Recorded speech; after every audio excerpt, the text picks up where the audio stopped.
We have an update on WrestleMania week Saudi Arabia style plans. Plus, WWE reveals some future plans for an international PLE. And hang on, everybody, because a Bret Hart and Goldberg confrontation looks to be imminent. It's all in the Cultaholic Wrestling news right now. WrestleMania Saudi Arabia style. In a year and a bit's time, the Kingdom of Saudi Arabia will host WrestleMania 43. And with that, some questions over what happens to all the stuff around WrestleMania. It's very much like the Edinburgh Fringe of wrestling now, isn't it? Yes, if only three great minds of the professional wrestling industry held a roundtable discussion 2 days ago on a YouTube channel called Cultaholic Wrestling. I've heard of that. Yes, you should go and watch that video after we discuss what Brett Lauderdale has been saying there, Thomas. Yeah, he had a chat with Post Wrestling. So Bret Lauderdale is the guy behind GCW, and whenever there is WrestleMania in town comes The Collective, which is a series of GCW events. Joey Janela's Spring Break's normally in there, Josh Barnett's Bloodsport, there'd be Effie's Big Gay Brunch, a litany of other ones as well. Post Wrestling have reported that GCW promoter Bret Lauderdale told them that he had been approached by 2 organizations that stage events in the Middle East region, possibly to host GCW's Collective in and around Saudi Arabia. He also emphasized to Post Wrestling that with WrestleMania 43 18 months away, it's too early to say whether such plans are realistic. Lauderdale did acknowledge that there would likely be restrictions on how their shows are presented if they were held in Saudi Arabia. Effie has pretty much said, we will not do Effie's Big Gay Brunch in Saudi Arabia. Yeah. He said that outright. Yeah, and understandably so. Understandably so. Yeah. Also, Post Wrestling revealed that they'd spoken to High Spot's owner Mike Bakikio, who had been operating the WrestleCon fan convention since like early 2013. So that's a massive part of the landscape of WrestleMania week as well. Yeah, and WrestleCon is highly unlikely, is the quote there, to be heading over to Saudi Arabia. So this is a big chance, I'm telling you, a big chance for Tony Khan to bring everyone together as America has their WrestleMania week, well, the bigger part taken away from them for 1 year. Really does look that way, because even Michael here has said that it's likely that we'll pick a city in the US and do something on our own. And it'd be a shame to have these potential companies do stuff on their own as opposed to coming together as they normally do for WrestleMania.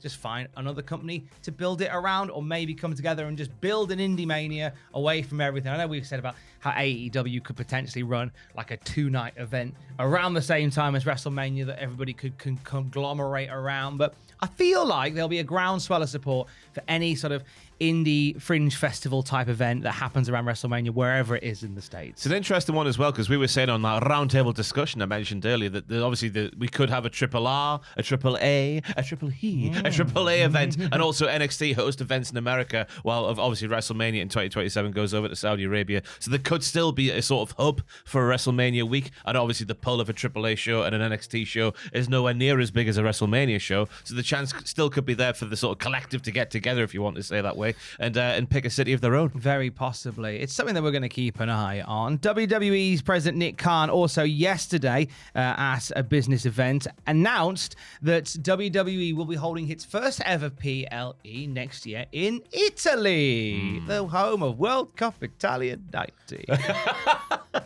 Have a word with them. But yeah, they were there for Raw fairly recently, weren't they? In Bologna. So they'll have a recent history in Italy. Obviously, Santino Marella, his debut, fantastic scenes. Oh, gosh, yeah. When he was plucked from the crowd and made a 20-year career. And look at him now. He's the sheriff of TNA Wrestling. He is really good. He's really made it. Yeah, I mean, this is what we're going to see more and more of, and we've seen it more this year, and we'll see it more again next year as WWE taking those PLEs and those big brands across the world, putting that W in World Wrestling Entertainment. For better or for worse, they're going to be doing that more. And I think that with as you said there, with NXT and TNA in America and AAA as well, you've got enough that you could still keep the American audiences happy whilst taking WWE across the globe. And I think Italy is going to be another sign of that. What do you call the show in Italy?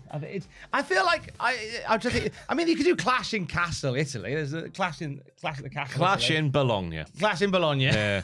Clash in Battle in Bologna. Somebody touch my spaghetti in your house. That's a meme from 7 or 8 years ago. Goodness me, I'm up to date with the times, so I am.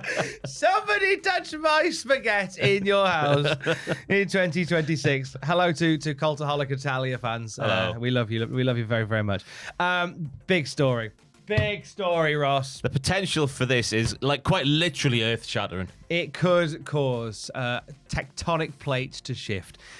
After decades of animosity and snippy comments on podcasts and sign-ins, Bret Hart and Bill Goldberg are going to be in the same place at the same time on November the 15th. And you can't get tickets for this show as we're sat here right now live. There are tickets still available for big event EXS, which takes place, as Tom said, on Saturday, November the 15th at the Suffolk Credit Union Arena in Brentwood, New York. It'll feature more wrestlers and other people of entertainment stuff, won't it, Tom? Yeah, Bam Margera, Daisy Duke, who's actress Catherine Bach, Carmella, Nick Nemeth, Swerve, AJ Lee, The Great Muta, Iron Mike Tyson, and headlined by Sting. And of course, Bill Goldberg, and just last night announced Bret Hart. This will be, I do believe, outside of, unless I'm very much mistaken, the first high-profile event they have both been to at the same time. Since Starrcade 1999. There must have been maybe like a thing Bret was involved in the WWE for, and then Goldberg was there doing the wrestling potentially. There must have been, but what's happened is we've seen, like, obviously, if you don't know the story, Starrcade 1999, it was a thrust kick from Bill Goldberg that caused a concussion to Bret Hart. Now, Bret Hart continued to wrestle for several weeks afterwards, but ultimately it led to the end of his wrestling career. Bret has been very critical of Goldberg ever since, calling out his lack of in-ring skill and how it cost him millions of dollars in his future earnings, and of course it cost him his entire career as well. And it's kind of become a meme at this point for Bret Hart to make digs at Goldberg in every way, just shape, Goldberg, or form. Though. Bill Goldberg. Bill Goldberg. Sorry. Bill Goldberg. Bill Goldberg. Goldberg has always regretted what happened. Obviously, he would, because it was, all the jokes and all the memes aside, it was a kick that ended a legendary career.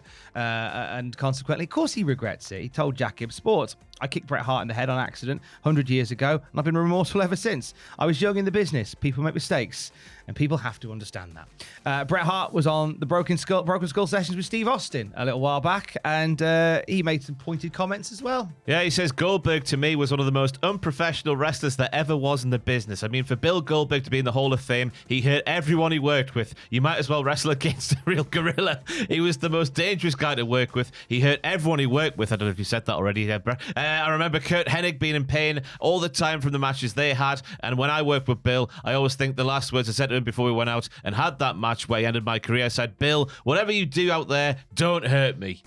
You can see it from both sides, can't you? Because obviously you are going to be upset if you are Bret Hart, because it did cost them a few $1 million on top of already a few $1 million, you got to say. And also from Goldberg's perspective, it was an accident. I don't think he maliciously meant to end both, like, the career. And we have seen instances that are like more shocking to the eye get away with big concussions like Bret Hart suffered in that one there from Goldberg. Goldberg told Tim Green on his Nothing Left Unsaid podcast, he said, I would never hurt anyone in a situation where they gave me their trust, because wrestling is like a dance. You can't perform properly if both people aren't doing their thing. Look at the Goldberg-Regal match from 98 to really understand that. I didn't do the thing right, and he caught it in the end and ended his career, and I've never lived it down. I'm not a malicious person. I'd never take advantage of anybody, especially in a physical sense like that. So it was a complete accident, but to this day, he thinks I either did it on purpose or I was so horrible at what I did, it just happened. So that's the Bret Hart story. I've heard it for 15 years. I've heard about him bitching and moaning about me and kicking him in the head. You know what? I can only say I'm sorry so many times, and I can only be remorseful for so long. So that's where we're at. I still want to kill him. He joked. I know how serious wrestling has to be, but he joked. I've just plucked a couple of comments from a couple of interviews and a couple of podcasts. Anytime these two are in the room together, like he's just finished a wonderful tour in the UK with our very good friend Kenny McIntosh. Hello. I have no doubt that the encore was an F. Bill Goldberg story. You know, it's a bit like bringing out Kenny Chesley Hawkes to sing the one and only. Do a Goldberg story. It's become part of it. But now we're at this situation And the reason I want to talk about it so much today is we're in this situation where they're going to be in the same place, same time, a very high-profile event. There is a media opportunity. There is a PR opportunity here. Yeah. Imagine. There's no chance. Goldberg's going to be at that end of the room. Bret Hart will be at that end of the room. But if I was a promoter in any way, shape, or form that was there, I would be. You'd be talking to Bill's people. You'd be talking to Bret's people, and you go, "We have a chance to make a moment here. How much is it going to take?" It could be the most lucrative handshake either guy has, and it's wrestling. They'll be working. You imagine, yeah, that's it. Imagine getting them on a stage and having them do like a podcast thing where they bury the hatchet. Or they let That'd be huge. Or they let Bret Hart kick Goldberg back. Yeah, yeah, you can do it back. You can do it back to me. How much? I'm not suggesting that I would do this if I had the money. How much would you think it would cost to make them kiss? To make them kiss? I reckon Bill would do it for free. I'm just curious how much it would cost to make what kind of kiss? Big tongue kiss. Tongue kiss? Tongues out. That'll be into the kind of kisses me and Matthew do. Big tongue kisses.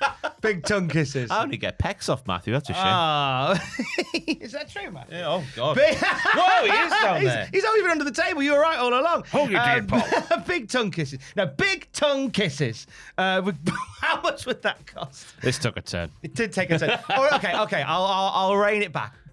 A podcast. Yeah. Get them sat down on a podcast. Just give them $1 million each. Chris Van just Vliet. give them $1 million each. Yes.